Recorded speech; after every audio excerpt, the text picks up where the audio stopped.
Thank you, Noelle. Well, I am so excited to be here today to talk to you about something that's near and dear to my heart, which is walking. I love to walk. I must admit, though, I feel really guilty that I didn't walk up the hill to here. I walk up the hill multiple times a day. It was raining, I had my stuff, and I got in the car, but it just killed me to do that because I keep my Fitbit, I keep track of my steps, I just love to walk. So thank you for coming today. So as Noelle said, I have my my educational credentials, which don't really mean very much, but I do want to tell you, in order to lend credibility to this, I'm a 5-day-a-week exerciser, at least 5 days. This is a minimum. I exercise every morning on the elliptical or with weight training, and I try to walk every night when the weather is conducive to it. So I am not just up here talking to you about what you should do, I actually do it as well. This next slide, now this, I just have to apologize for this. This presentation was all finished last week, and last night I met this wonderful patient who's given me permission to talk to you about her, and I was able to go down and videotape a little segment to insert into here. It's not edited. It should have been edited to about a minute. It's 3 minutes worth because she got nervous. She told me the whole story, and I said, "Can I please videotape you?" And then she got all nervous and had to go and go again. This is Joyce, and Joyce is a 72-year-old woman who loves to walk. She just had a knee replacement yesterday. And this isn't an advertisement for our knee replacements, it's an advertisement for walking, because Joyce has walked 925 consecutive days for exercise, beginning at the age of 70, and she shared with me that she hated to walk. She hated it. And the only reason she did it is her husband was motivated. Her husband wanted to walk. He wanted her to go with him, and they did some retreat at church, and she said, "Lord, I need to do something, and I make a vow to be better." And she drew something from a hat that the scripture on it was, "If you make a vow to God, you have to keep it." And she said, "Oh, fine, I'll walk." So this is what she started. So yesterday, I got her up for the first time, and she walked to the door, just a few steps. And as she started to step through the threshold from her room into the hallway, I said, "Joyce, this is your 926th day." She said, "It is." She had gotten to the point she was walking 3 miles a day initially, and only lately has been able to walk about a quarter of a mile a day. She just couldn't do it. Her knee was bone on bone and she could not. But I said, it doesn't matter that you're only walking a few feet, that you're walking for your exercise right now. This is what you're doing. So she was such a huge inspiration. I included this as part of the introduction to the program. So if you want to see. Clicking once and see if it plays. Oh. Nope. Okay. We'll have to. We have to back out of that and get it, or.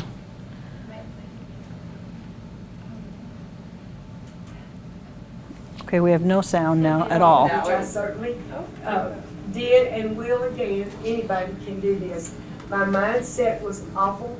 My husband is disciplined to the max, and he would continually tell me about walking, and I hated hearing it. He was the kind of fella, if your left ear was hanging loose by the side of your face, he would swear if you walked it would tighten up. That's where we were. Just quickly, those first 7 days, I had been told, once you get over the hump of the first, like 28 days or so, you'll do good. And I remember thinking, 28 days, that's almost a month. But I walked, and here was the way it went.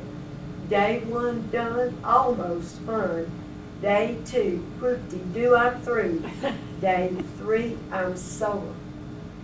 Day 4, I'm still sore, and I am cranky.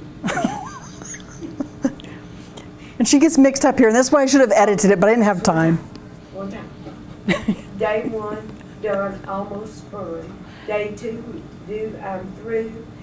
Day 3, woe is me, because I was sore. Day 4, I'm still sore, and I am cranky. Day 5, I declare, day 5. She's so cute.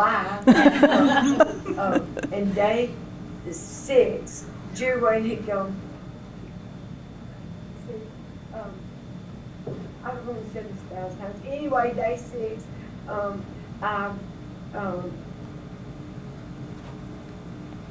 I forgot day 6. Let's just say it. And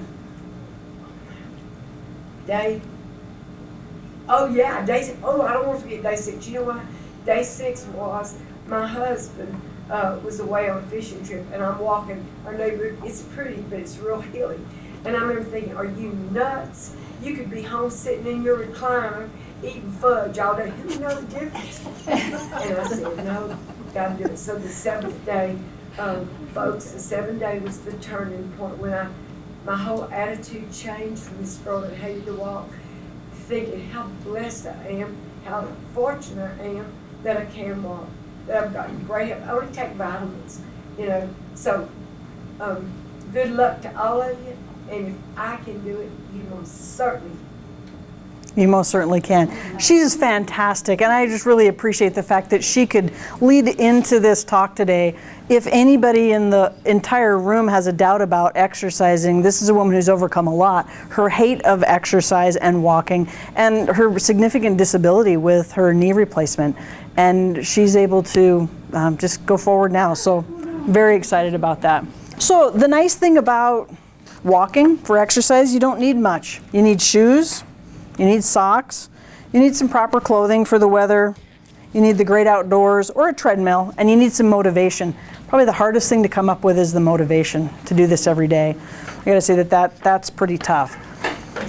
So I want to talk about shoes for just a few minutes. I get these questions a lot from people. You know, people have the assumption they have to go out and purchase the most expensive, the best style, you know, this high quality, high end kind of products. And that is not true.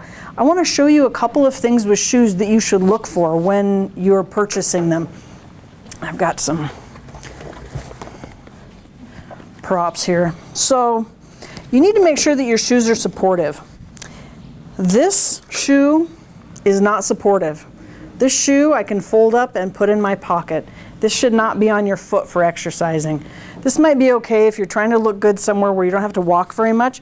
This is really nothing between you and the ground except a little bit of rubber. I know, isn't that crazy? On the same note, these shoes, this is kind of a big trend right now in running. These are not okay. These are the same kind of thing. I mean, look, I can just roll this up. I can put a rubber band around that. This really just protects you maybe from some blistering with the dirt and the pavement. This doesn't do anything. We had a patient, in fact, a few years ago who had gotten a pair of these for hiking, and she went out to, I think she was going up Kamiak Butte, walking up the hill, and she had a tree stub that went through this into her foot, and she nearly lost her foot over it. She ended up with a severe infection, osteomyelitis. Not a good idea for walking. So then, you know, you've got these couple of other pair of shoes here. There's so many varieties out there, and you shouldn't just look at one brand. This brand is a Brooks, and the example that I want to show you with this is an example that many other shoes have as well, is that this is so stiff. The only thing I can get to move on this shoe is the toe. So if you take something really rigid and put it on a foot, the force has to go somewhere. It's not being taken up with the shoe because the shoe is so stiff. The force really gets translated kind of up your legs. So I'm not saying Brooks are bad shoes. I'm saying that this particular Brooks is not a good shoe, and I'll pass this around so that you can feel it. What you really want in a shoe is a shoe that allows you to bend at the forefoot, has a little bit of rotation in the last, like this, has a good supportive heel, has a good heel cup, and has a little bit of cushion in the heel. Now this happens to be a Nike. Nikes tend to be a little bit more narrow, and so if you have a narrow foot, you may not fit into a shoe like this. But when you go shoe shopping, I want you to take the shoe off the shelf, and I want you to do some of these tests with it. See where it bends. If it only bends in the toes, you don't want it. I mean, you should be bending right where your toes kind of meet the arch of your foot there, or the ball of your foot, where you're going to be doing this kind of thing, versus this one that just, you know, bends right here at the toe. Then check to see if you have this kind of mobility side to side. Does the shoe move a little bit? Does it have some cushion? And does it have a good place for your heel to sit? Some of the best shoes that I've ever walked in have happened to be $30 and $40 pair of shoes because they have those components. You don't have to buy Nike, you don't have to buy Reebok, you don't have to buy Saucony. Some other things to consider with your shoes, if you have hammer toes or if you have a high arch. You may want to look for a pair of shoes that has a little bit deeper toe box in it. I know Saucony tends to have deeper toe boxes, and so do New Balance shoes. So try it on in the store, walk around with it. And then I suggest that you take your shoes home and wear them in the house for a few days, trying just to break them in and walk in them a little bit. Because if they're not going to work, you can take them back. If you've had them outdoors, you're not able to take them back. They usually look at them and say, I mean, it's got a little bit of dirt on it, we're not going to let you do that. But check it, just to make sure it's not going to rub somewhere. You don't want it to rub on the back of your heel. You don't want your toes to be pinched in there. So that's kind of shoes in a nutshell. I'll pass these around, and obviously if you guys have questions during the presentation, yes. Go right ahead. I hear people that buy new shoes every 6 months. Yes. Is there a rule of thumb about when your shoes are no longer doing what they're supposed to? The literature that I was looking at as I was doing this said between 500 and 600 miles. So I guess it depends upon how many miles a day you walk. Runners usually replace their shoes every 6 months. They put a lot of miles on them. Walkers tend not to beat their shoes up quite as much. So just, kind of keep track of your miles, and you may want to look at it. When that support on the back of the shoe starts to diminish, then you know that you're beginning to compress that EVA. It's that it's the cushion that's in there. If it's getting compressed, or your shoes are getting to the point that they were like this and now they're kind of like this, or they're the other way, you should have a new pair of shoes, because you definitely want them to be supportive on your feet. We're still working on that. So that's shoes. Another thing to think about are socks. There's so many different kinds of materials out there right now. The things you really want to look for are they absorbent, and are they going to wick the moisture away from your foot? You don't want to end up with a foot that's all sweaty. You're going to tend to blister in it. They make some really nice socks that are not very expensive now. Same thing, you don't have to go out there and buy the smart wool. You don't have to buy the things. If you get a little bit of a blend, if you have at least 30% wool in them, I would say 10 to 30% a wool mixture with some nylon, it's going to wick the moisture away. You could wear 100% cotton socks, but be careful with that, because sometimes they're way too thick and you'll get them in your shoe and it'll just be a problem. You could buy bigger shoes, or you can stick with, some of these thinner kinds of materials. I'm going to pass this around. This is an ultralight sock for running. This works pretty well. These are some Medipeds, especially designed for diabetics, where they give you good support. They're non-binding, and there's this Cool Max feature where it pulls things away from your feet. They sell these at Walmart. I just happened to see some over there yesterday. And any kind of sock that might be advertised as a hiking sock you could use. I would tend to wear, if I were you, not necessarily colored, dyed socks. These are fine because they're diabetic socks, but if you just have dress socks that you're wearing during the day that have dye in them, you probably want to avoid that. If you end up with a blister, you don't want that dye into your blister. You'd rather have something white that doesn't have a dye in it. We're good to go? All right. Yes? Would the cotton socks be a problem? Because that's all I. It's really thick. So if you're wearing thick cotton socks, it can be a problem. If they're fairly thin, just because it takes up a lot of room in your shoe. Oh, I thought because of maybe athlete's foot or no. or something. No. I mean, cotton is fine. But if you're really sweaty, you don't want to end up with foot fungus in there and any other kinds of problems around your nail bed. What about bamboo? Bamboo socks. I've seen those. I don't know very much about that. It's rayon, so shouldn't that weigh? It should. You don't want it to be 100% rayon, probably. You want to have something that absorbs just a little bit. If it's a blend, that's probably going to be just fine. And try it out. If they're not working for you, get a different pair of socks. I mean, it's not like it's going to make or break your ability to walk, but if you start a walking program and you end up with blisters or you end up with athlete's foot, it's just going to slow you down, and that's going to be a problem. It's going to be discouraging. So get what you need to begin with, and then you hopefully should be good to go. So this is clothing. We're talking about clothing on the Palouse. We've got two issues on the Palouse. We've got wind and we have wind. Summer without wind and winter with wind. What you'll want to do is just make sure that you have some layers, that you have some wicking layers that'll pull the moisture away from you so you don't end up getting overheated. Think about sun protection, even in the winter time. Wear sunglasses and wear some sunscreen or a hat. you know, we live in an area where we don't get a lot of exposure to sun, and on a nice, clear, crisp fall day or spring day, not necessarily like today, but maybe like yesterday, if you're out for any extended period of time, you're going to get too much sun exposure, so be careful with that. Yes? Yeah, I'm surprised that I had a lot of damage here because I wear a hat, but when I went to the dermatologist, he said... On your neck? Yeah, Mm-hmm. so Costco has a new hat that I tried it on, and it covered all of the back of my... So, Fantastic. yeah. A lot of makeups now for women come with sunscreen already in them, and people just get used to doing that and just putting that on. So make sure you do cover your neck and that you take care of your eyes as well. And of course a raincoat. The problem sometimes with raincoats though, you're out there and you're starting to exercise, you begin to sweat, and then you've got this, you're like in a sauna because you've got all this moisture inside your coat. So look for those breathable coats. A lot of them will have the armpit mesh in them or mesh in the back that helps wick that away from you so you're not stuck in it. So getting started, how are you going to get started with this program? This says, they want me to start walking. How many times a week should I walk? How fast? How far? What's my optimum aerobic heart rate? Do I have the right shoes? This is exactly the kinds of questions that we're asking ourselves right here today. So this program is really designed for a variety of things, but I'm emphasizing first-time walkers. The first time you are out there, so let's say you want to start a walking program tomorrow, and you've never really been an exerciser. Most people make the mistake of going out and doing too much to begin with, and then they're sorry because then they're sore. They feel like a failure, they give up quickly. Everybody can walk 5 minutes, and if you choose to set your timer when you step out your front door, walk 2.5 minutes out and 2.5 minutes back, and then you've been successful. You have a 5-minute walk.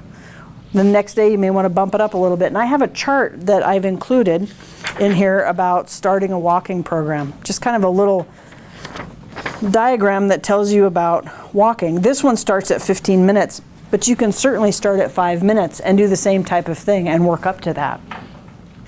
So if you want to add 5 minutes each week, that's an easy way to do it. That way you're successful, and it doesn't feel like, oh my gosh, I've got to set aside an hour to go do my walk. The first time you're walking, if you have a 10-minute walk, I think that's just fine. So this is a 12-week walking schedule, how to get to 60 minutes in 12 weeks if you're beginning at 15 minutes each time. So you can see on here that we've got weeks 1 through 12. Let's just look at the first week. On Sunday and Monday, you're going to walk for 15 minutes total. And now I'm going to talk about speed of walking a little bit later. I don't care about your speed to begin with. If you're starting a program and you just want to be successful with getting to have this be a habit, you're going to walk 15 minutes at a pace that you're comfortable with. And we'll talk a little bit about that in a little while too. And then on Tuesday, you're going to bump it to 20 minutes. But then you see on Wednesday, you back it down to 15 again, because you don't want to go up too quickly. You want to make sure that you're not going to get too sore and have any kind of problems. Then Thursday, you go to 20, and Friday, you back it down to 15, and Saturday, you're at 20. And then next week, Sunday, you start at 15 again, but then you see you've got 3 days that are 20, and then finally by Saturday, you bump it to 25. So this is a pretty good regimen in order to, over very gradually, a 12-week period, you're going to get up to 60 minutes of walking. That's going to be a good one for you. Definitely modify this if it's not working well for you, and it's okay to take a day off. You don't have to be like Joyce and walk 926 consecutive days of activity. If your body needs a break, listen to your body and take a break. It's just like with diet, you know, every day is a new day and you have a chance to start over again. Just because you blew it yesterday doesn't mean that you've blown it forever and that you're a failure. You can start again today. So when you walk, just a couple of things to think about. You want to try to keep an upright posture. It's hard around here because we have hills. Now don't try to stay upright if you're walking up a hill because you'll fall over backward. But make sure that you're trying to really be upright, that you're not leaning forward too much when you're walking. Just efficiency-wise, that doesn't work very well. Remember to drink water. Take some water with you. Hydrate before you go. And if it's a hot day especially, or even a cold day, you expire a lot of moisture while you're walking. Take some water with you. And do a few stretches before and after. Now I've included some general stretches in the program today, so you can see what I've got. These are not designed for everyone. If you try these and they're not working well for you, please make sure to check with your physician or check with a PT. I'm happy to answer any questions for you about those. These are just general exercises. So we've got a few leg exercises, a couple of low back ones, a couple of shoulder and neck ones, just to limber up a little bit. These shouldn't take you more than 5 to 10 minutes to do. You're going to do a few of each of them, and that should be just fine. When you get finished with your walk, you may want to do a few of those stretches again. Make sure you're slowing down a little bit at the end of your walk, so you're kind of cooling down, so that you don't come in the house and your heart rate's still up and then you're just stopping cold turkey. Just ease it down. So how do you make this a habit? This is where people get caught up. I mean, all of us walked in here, so we know everybody can walk. If you want to walk for exercise, you have to make it a habit. And as Joyce was talking about, a habit usually, it's about a month worth of doing something to make it a habit. You're going to walk about 5 days a week. Now, if you're going to do this program, obviously it's 7 days a week. But if you're, 7 days a week. If you're not able to do that, 5 days a week is good. 5 days a week, you will be able to establish a habit of doing something. So let's say weekends you take off because you're doing something fun with your family or you're traveling, you have a trip. That's okay. Monday you can start all over again. Take a day off every now and then. If you're just not feeling up to it, take a break or do something different.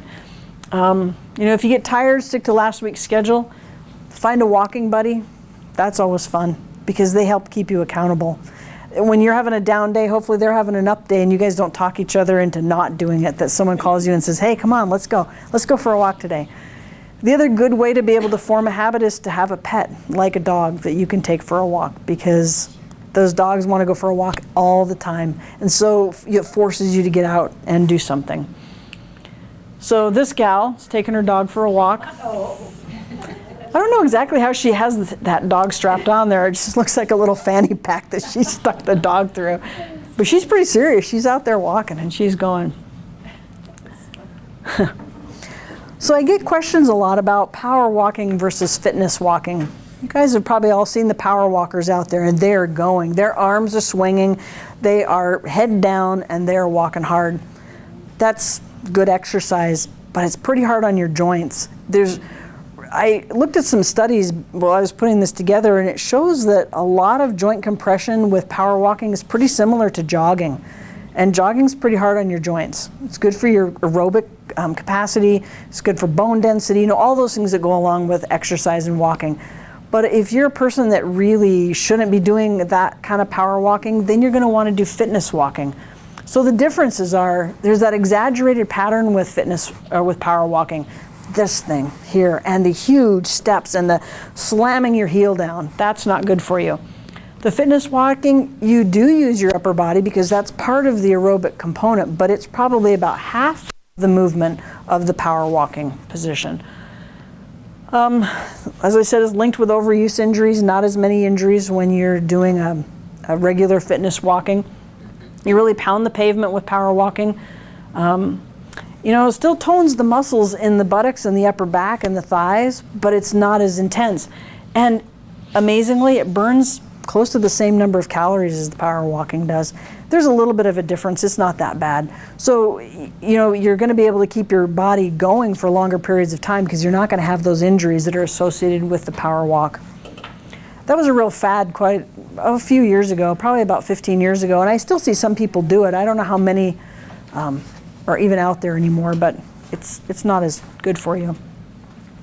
So if you're going to walk for fitness, I have a couple of things here. I have fitness walking and I have some cardiovascular walking and for some strength. So we'll talk about that. So you're going to want to average about 12 to 15 minute miles. And a good way to be able to check on your pace is to go to a track and bring a stopwatch with you or your phone that has a clock feature. And you'll know that 4 laps is pretty close to a mile. And time yourself and see how long it takes. Now that's level surface, but you can get an idea of what your pace is like. You're going to want to do 12 to 15 minute miles in order to get good fitness. Now don't try that right off the bat. Try to work up to that. See where you are. At my kind of leisurely pace, I'm about a 16-minute mile. If I go pretty quickly, I can get up to about between 11 and 12, but that's moving really fast. So Just for some general information, a 150-pound person will burn 100 calories per mile walking that speed if it's level. So if you're going for a 3-mile walk, you're going to burn 300 calories if you're a 150-pound person walking for fitness. If you go a 6% incline, and a lot of these hills around here are 6% inclines, you're going to bump that up to 130 calories per mile. It's a lot harder on your body. I think, you know, going down is a lot harder on your knees and your ankle joints than it is going up. So I know, but you go up, you have to eventually go down. But what you may want to do if you have a route that you're walking in town is find a steep hill that you can walk up, and then find another route coming back down where it's not quite so steep. Maybe go around and come back down. Or carry a walking stick with you, one of the ski pole sticks or a walking stick, just to help a little bit, especially on the downhill part of it. It's tough on you. So if you're just out there walking for general health, the last one was fitness, this is just general health, just kind of overall toning. You're gonna walk about 30 minutes a day, most days of the week, and it's at a talking pace. So if you have a buddy, you guys can carry on a conversation. Sometimes I walk with people and I'm panting, and then you start to talk, and then you feel silly. You feel like, man, I'm pretty out of shape, but that's the point of my walking, is to try to get my heart rate up. This is good for you too. You're not going to burn as many calories, but this is absolutely fine. And maybe you can go longer. Maybe you can walk 4 or 5 miles instead of 3 miles. Now, if you're really doing it for the cardiovascular fitness part, you're going to want 20 to 30 minutes, 3 to 4 days a week, breathing hard, but not gasping. You don't want to be grabbing for air on this. Now, I know that these numbers are different than what I've said here in this. This is a general guideline to try to get up to 60 minutes a day. This is just purely for cardiovascular fitness. If you're really concerned about what's going on with your cardiovascular system, this is a minimum. Obviously, more is fine as long as your body can take it and you're not pounding the joints too hard. If you're interested in weight loss, you're going to do a little bit more and a minimum of 5 days a week, and you're going to want to make sure that it's a brisk pace. So brisk is between talking pace and, you know, kind of out of breath, not able to talk pace, somewhere in the middle. The difference is then you've got to do a little bit more. So your intensity isn't quite so high, but you've got to extend your time just a little bit. So if you have a friend that you like to walk with and you are both interested in losing a little bit of weight, work up to that 60 minutes. And you might not be able to talk the whole time if you're going up and down hills, but you can probably get a few words in every now and then. A few grunts and a few words. So let's say you start out with this program right here, and you start at a pretty slow pace and you can talk, and then pretty soon you get used to it. And you've built up to this 60 minutes and you think this is great, but I'm kind of stuck and I'm not doing more. You got to increase the intensity. So you've got to walk faster, or you've got to do a few more hills. So in order to walk faster, most people have the idea that they need to really reach their stride out there. And that's not true. The bigger steps you try to take, the more your form deteriorates, and it's just not good for you. You have to keep a good posture. You have to keep your shoulders kind of relaxed. You don't want to be up here like this, trying to do anything. Your arms should swing in this direction and not across your body, not like a speed skater. You should be here in this plane because you're moving forward, so you want to be having your momentum go in a forward position. Tighten your abdominals, kind of keep your buttocks tight, and pretend you're walking in a straight line. A lot of times that'll help people walk faster if they can visualize something in the distance and kind of keep their eye on that, because then it keeps you upright and keeps you going forward rather than looking down and just kind of meandering along. Breathe naturally, push off with your toes and land on your heels. It's not, this kind of thing with your foot flat on the ground. You're doing a toe off and then you're coming onto your heel again and doing it again. It's a nice rhythm. You shouldn't be bobbing up and down a lot. You should be able to keep a fairly level head while you're walking, as if you were having something on your head rather than doing this kind of thing. And don't elongate the stride, and also don't carry hand weights or use ankle weights.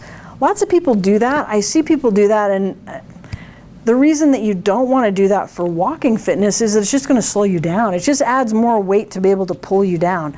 Now, if your motivation is to be able to go to the store and carry something home, that's different. Then you may want to use the hand weights. Or if you like to backpack, you're trying to build up for that, then maybe putting a little weight on is good for you. But if it's just walking for the sake of walking, don't use the weights.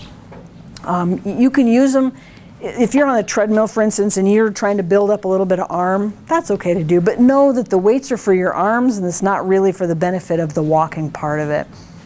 So would you agree that it's not distance so much as the time that you walk? Correct. I mean, they all go hand in hand. So if you are walking 3 miles or you're running 3 miles, you're burning the same calories, really, because it's force times distance. And if you're really an inefficient runner, you may burn more calories running the 3 miles. I'd be flailing all over the place, than if I was walking it. But it's going to take a runner maybe half the time. It's going to take a walker twice the time. So it really is, it's like the distance. So you're going to want to really look at how long am I walking out there rather than how far am I walking. When you're a good walker, you'll be able to realize that, you know, I can increase my distance and maybe decrease my time a little bit, but then if you aren't advancing as you think you should, you're going to have to increase your time. Does that make sense? Mm-hmm. Okay. I'm not walking in a straight line. You don't mean putting...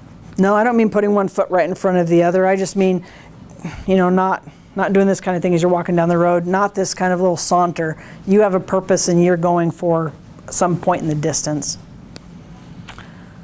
So advancing, you know, once you're able to walk that 30 to 60 minutes a day, then you can, 5 to 6 days a week, then you can increase your speed. You know, I had said this before, don't push your body into pain and don't ignore symptoms of overuse. If your ankles are starting to get a little sore, your knees are starting to get a little sore, back off a little bit, watch the hills that you're walking on, you know, check the shoes, take a few days of a break or do just a little bit less and see if you're able to go again. So this is a journey of 1,000 miles begins with a single step. And really that's true for any of us. When we're babies, we can't learn to wait to walk. And then when we're adults, we don't want to walk. If any of you have fitness trackers that you're using or if you have something on your phone, they've determined that 5,000 steps a day is sedentary lifestyle. That's people who probably sit at their desk all day long, don't do very much. It is not very many miles. It's about 2.5 miles a day.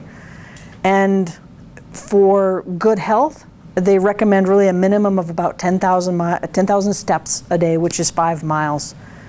Some days it's really tough to get that. And it would be interesting for you guys to know, if any of you have smartphones, there's apps that you can put on your phone because all of them have GPS trackers in them so you can see how far you're walking. It may not be completely perfect, but it's going to be pretty close to give you an idea. My husband sits at his desk all day long and the bathroom is upstairs, so he walks up and down stairs quite a few times a day, and he was convinced he was doing a lot. And I said, I don't think you're doing very much. Oh yeah, I am. So we both got the Fitbits, and my first day at work, I think I had 11,000 steps, and I said, how did you do? And he's like, I have 4,000. Yeah, you know, it's just not very much. So it's nice that he had a reality check with that and can do a little bit more now because he realizes that it is not as much activity as he thinks it is. Sitting is probably one of the worst things that we can do. And if you have the option to stand and work, that's fantastic. If you're retired, you have the option to get up and move and do things. Do it as often as you can throughout the day. It's better if you took several small walks a day than if you do one big walk and then sit the rest of the time. Better to spread that activity out. Which is better for your heart, it's better for your cardiovascular system in general, for your muscles and your joints, just to lubricate those joints and keep them moving. Some people are great at exercising. Some days I tend to do this. I'll go to the gym in the morning and then I'll get to the office and I get engrossed in what I'm doing, and all day long I've sat, and then I realize at the end of the day, I really don't have very many more steps than I did when I first got out of the gym in the morning, and that's not a good position to be in. Try to get up and move. I suggest to some people, if they're working on something at their office and they have their computer on, is to set their timer on their computer, or you can do it on your phone. Every 20 to 30 minutes, just get up for a few minutes and walk around, even if it's for 10 or 15 seconds, and then sit back down. I know we have a couple of employees. Kathy has a standing workstation, doesn't she? And she really likes it. Just keeps her moving. She's on her feet, shifting her weight. It's better for her back anyway. Sitting is hard on our cardiovascular system, is hard on our back. I used to have a standing desk and I loved it. Mm-hmm. I absolutely loved it. It was hydraulic, so I could choose to sit or stand, so I wouldn't have to stand all day long. Mm-hmm. So you could put it down. That's great. I wish we had more options for that everywhere. It's a nice option. So we have about 15 to 20 minutes left. I'm sure that some of you have questions about walking and about other things that I did not cover on here. Can I ask, when you walk up, do you change your shoes? When I walk up, no, I wear these shoes. So I have Danskos, and they just work for me. I've had an old ankle injury, and I don't have a lot of range of motion in one of my ankles. So the Danskos just allow me to be able to rock a little bit better, and I walk up here. I don't walk as quickly as I would if I had my exercise shoes on, but I figure walking is better for me walking up the hill anyway. So that's good. Yes? I know for running, when you approach a hill, you're supposed to take shorter strides. I've heard that, but I don't know if it's actually true. And I is. prefer longer strides, so I'm just curious if there's. Well, you get up the hill faster, but I think it's a little bit easier on your body, on your joints, especially your hip and knee joints, to take smaller steps going up the hill. Because you kind of get up on your toes and dig in a little bit versus taking those really long strides. It's pretty hard on your ankle too. If you're on a hill like this and this is your ankle joint, if you really extend out there, you've got to go a long way in order to get across that joint up the hill. So that puts a lot of force on there that, you know, if you're young it may not bother you, but when you get older you might feel it. So just think about it. Running downhill is probably one of the worst things you can do though. I'd rather have someone run uphill all day long than run downhill. It's so difficult because your muscles are elongating at the same time they're trying to contract, and they're pulling against the joints as well as the compression you get against the joint when you're going downhill. So it's pretty tough on you to do that. Everyone who's signed up for the Palouse 100K around here, sometimes the newbies think, I'm going to take the downhill one. You probably don't want to take the downhill route. It's really hard. You'll be super sore the next day and probably for a week afterward. I have a question. Yes. My husband doesn't like walking with me because he's always saying I walk too slow. Walk too slow. Anyway, I probably fall under the category of walking for general health. Would I be able to still burn calories, maybe lose a couple pounds walking at that speed if I did a couple walks a day maybe? You might be able Just to. 30 minutes a day. Yeah, you know, in order to burn the calories, you really need to get the heart rate up. You need to use the large muscles and get the heart rate elevated to, I don't know if you know, I didn't include this in here about checking your heart rate, but there's that formula you can find online. It's 220 minus your age, and then that number, if you go up to between 70 and 85% of that number, is kind of your target zone for your exercise level. It's a little complicated to figure out, but you can find it online. If you're not reaching that minimum level at that 70%, it's likely that you're not going to burn very many calories. Now, it would be better to do that than it would be to do nothing. So you're still toning your muscles? a little bit. You're not doing a lot. It really doesn't take a lot of muscular control to walk. That's why so many people can do it. It doesn't take very much strength in my quadriceps here in order to walk. I rely a lot on my joints, on my ligaments of my joints, and just my center of balance with this type of thing. I can take people that have had strokes that really have a lot of weakness on one side of their body or even both, spinal cord injuries, and they can walk not super well, but they can stay upright. So it doesn't burn as many calories as you would think. You need to at least go to cardiovascular. You probably need to go to the cardiovascular route if you're looking at doing some weight loss type things, and then check your heart rate to make sure it's getting up there to that level that is going to be at least a minimum of burning calories above and beyond just everyday activity. Okay, thanks. A few years ago, they had those shoes with the round bottom. Oh, yeah. I think they've kind of run their course. But, Yep. I just want to get your opinion on Well, it's kind of funny because a lot of patients who would come in, and I think Skechers was the first one that had these shoes, and they were supposed to tone your butt muscles and tone your calves and burn more calories and all this. Well, they have since had a lawsuit brought against them for false advertising because that was not true. It's supposed to be like walking on sand. Yes. So the rocker bottom portion of it actually helps you move in a forward position a lot more easily than a regular shoe. So it probably burns less calories. It's a little easier on your joints. It's just weird though. It's just weird to walk like that. Danskos are built kind of like that. They have the elevated heel, and they have a little bit of a rocker here. And for people with ankle injuries like myself, these are great shoes because I don't have to worry about, I don't have a lot of motion in my ankle. So this helps me with that motion forward. And those shoes would have been great. So I did recommend them for my ankle patients, but for the general population, Because I actually had a pair, and the first thing I noticed was my calf muscles were just a little extra sore, you know. And so I was like, oh, that's good then, right? But I don't know. Then you eventually hear things and you stop using them. well, they aren't going to be harmful to you. They're just not going to be, it's not going to be the benefit that they tell you they are in the first place. And that's why they're not able to market them like that anymore. They still have them on the market, but they're not allowed to advertise that in particular. And then they had the shoes out for a while that had the spring coils in them, and I don't know. I don't think that those are probably all they're advertised to be either. They're strange looking.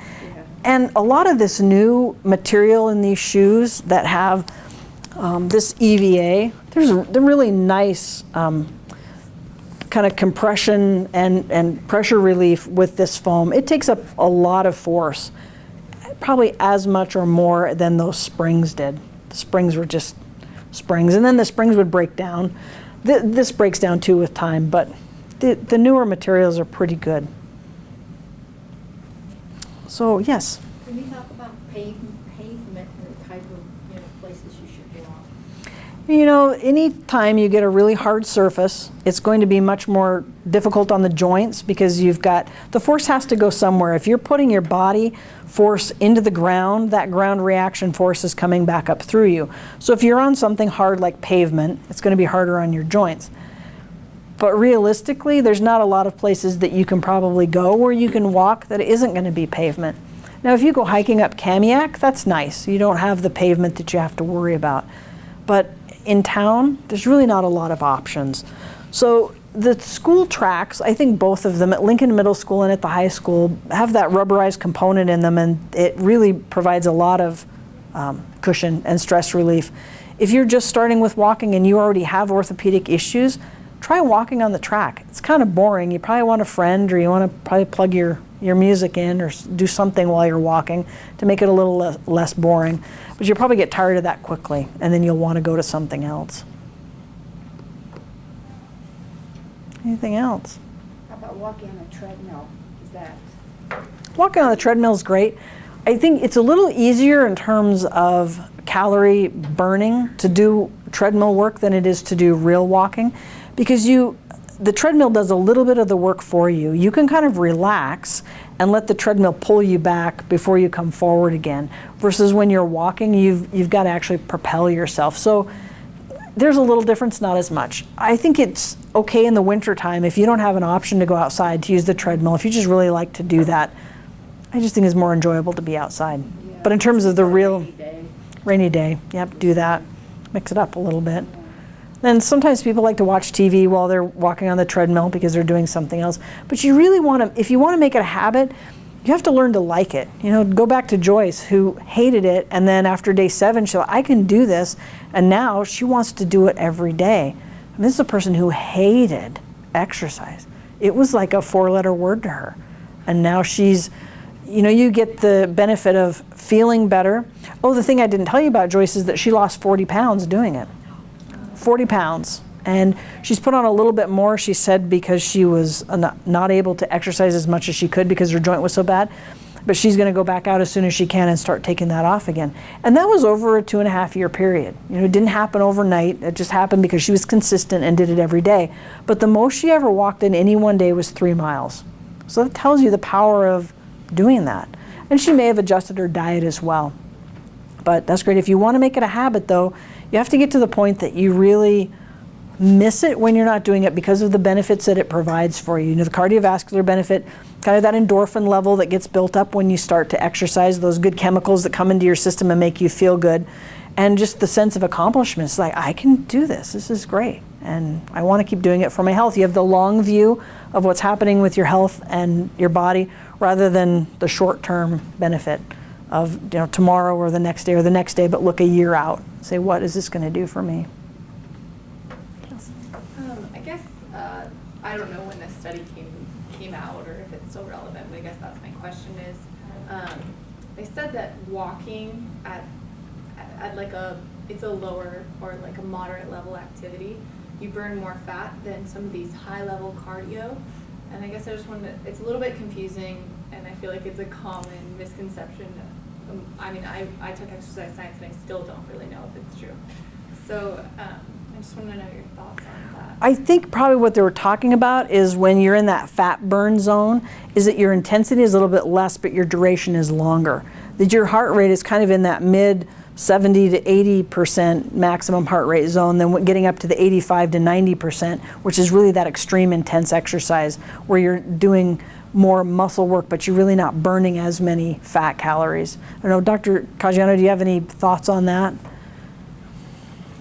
When people say they're burning fat, I'm not even sure what that really means. Basically, you're using the muscles to generate energy. Energy. You're using nutrients to do that, and it can vary depending on what you've just eaten and whether or not you're mobilizing fat versus storing it. So it's a hard question to answer. I would just think of it as any time you do work, you're burning energy. Right. And whether you're extracting that from a glycogen source, whether it's sugar, or whether you're doing it from fat cells, it's still a good thing. And that makes more sense to me. It just was an interesting concept that I was. Well, there are so many fads out there. We can pick up a magazine or open your computer and find 20 different new things. This will burn more, this will burn more. Physics is physics is physics, and what goes in either stays in or has to come back out. And it's just a matter of the in and the outdoor on energy expenditure. And of course, as you get older, your metabolism changes, so it makes it more difficult to lose weight. As if it was 20 years ago, it was easier to do something, or you wouldn't put that weight on. But it really is just all about what you put into your body and what you expend at the end of the day. All right. Well, thank all of you. Yes, go ahead. What is VHI?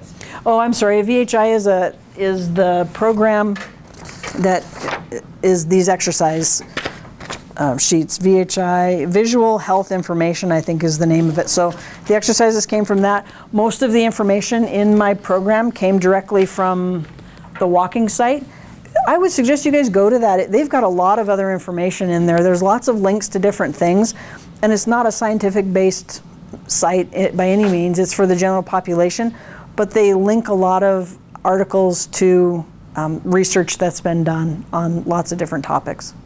I'll just add that for people with disc disease, low back pain, walking helps nourish the disc. Yes. And so it's actually better than sitting down and just standing up and not walking.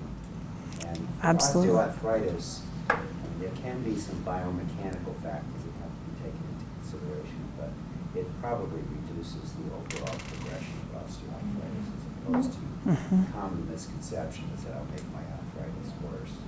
That's probably not true. Yes, because I think it's as the same thing with the disc. The joint has nutrients filled into it as it's getting the compression and letting off the compression as those synovial fluid comes through and bathes that joint. I believe that is true. So of course the other benefits of walking and exercise in general that I didn't go into today are reducing the risks of osteoporosis because it's a weight-bearing exercise and you're building bone, as well as the cardiovascular and pulmonary benefits from doing that. So it was good for you, but I didn't want to belabor that because everybody's heard that before. Is it important to have like protein after we walk, or does it matter if we eat before or after we walk? Does any of that come into play? Well, I'm glad you brought that up. I didn't go into that because I didn't want to start targeting groups of people that were diabetics and whatnot. But generally I think, speaking, generally speaking, you probably want to have something in your system while you go out to walk yes, because you, energy. right, But you want to be able to. after, do you have to eat something, or is it going to take the, take away from your muscles or something? Well, the only thing that I know is that if your metabolism is increased after you've exercised, and so you may tend to burn a little bit more food if you are right after you exercise than at any other time during the day, but it's probably negligible. So it just depends upon how you feel. Definitely hydrate. The more you hydrate, the less hungry you will feel. If you're dehydrated, it just makes you feel miserable anyway, and then people tend to want to eat because they're craving something. Also, exercise exercise lowers your blood sugar, so if you've just eaten, then that's probably a good thing to lower this. Yep. So there's a whole component with the diet. Cookies after you walk. Don't hit the cookies after you walk. Studies have shown, and I don't know if this is just psychological or if there's some physiological effect to it, that if people have just finished exercising, they tend to make better food choices right after exercise. You're not going to go exercise and then drive to McDonald's. You're probably going to exercise and you feel good about what's happened, so you may choose the fruits and the vegetables rather than the fast food. So remember that the next time you exercise and you get a craving for something, go get something healthful rather than something junk, if you can. Like a Twinkie. Like a Twinkie. Why not? Or the wonderful cookies that they have in their red sage. Yeah, exactly. All right, well, thank you very much for spending time with me today.